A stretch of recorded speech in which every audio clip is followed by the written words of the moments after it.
Well, there's no better place than the internet for minimal damage to turn into epic disaster, given how much crucial data is stored on the web these days. Joining me now, RT's Alexei Arshevsky, who has been covering this story for us here on RT. So, Alexei, given the nature of cyber attacks, it is possible that one person by themselves can do a lot of damage, isn't it?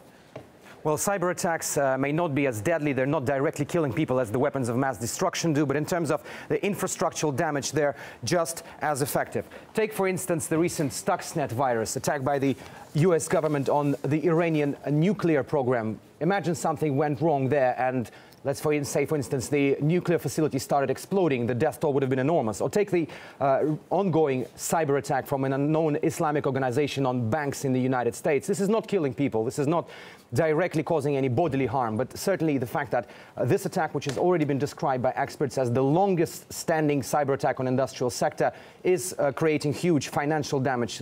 Accounts are being frozen, loans are being cancelled and things like that. So definitely cyber attacks are getting more and more serious every day. Could we imagine at this point also the effect it would have if this kind of attack were leveled at a government agency?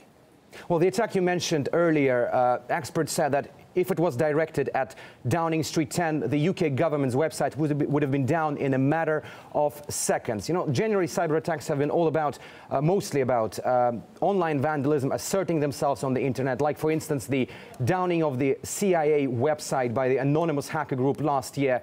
It didn't kill anyone, it didn't cause huge financial damage, but certainly the reputation of the Central Intelligence Agency was seriously harmed by those actions. And another case like that was when a conversation between officials from the Scotland Yard and the FBI was made public by the same hacker group, also causing serious reputational damage to the both organizations. But there have been cases already, known cases of intergovernmental cyber attacks. In 2011, a very sensitive attack, as it was put back then by the Pentagon, was launched on the US Defense Ministry, and 24,000 sensitive files were stolen and made public. God knows what the consequences of this massive leak was back then. Now, what are the chances then for warfare in general to go online instead of on the battlefield?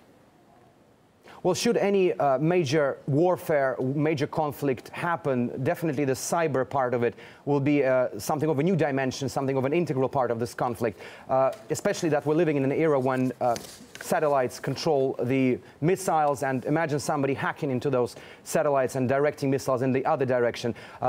Already some ongoing conflicts are being affected by the cyber warfare, in particular the dispute between South Korea and North Korea, with Seoul claiming that they've suffered 32,000 cyber attacks presumably from North Korea over the past year, and that North Korea is actually preparing a whole cyber squad to fight South Korea in case of a major war. The fact that the US defense officials recently upgraded the potential threat from cyber attacks to higher level than terrorist attacks from Al-Qaeda speaks volumes. So this is how serious it is, and this is how serious it's being considered by the authorities worldwide.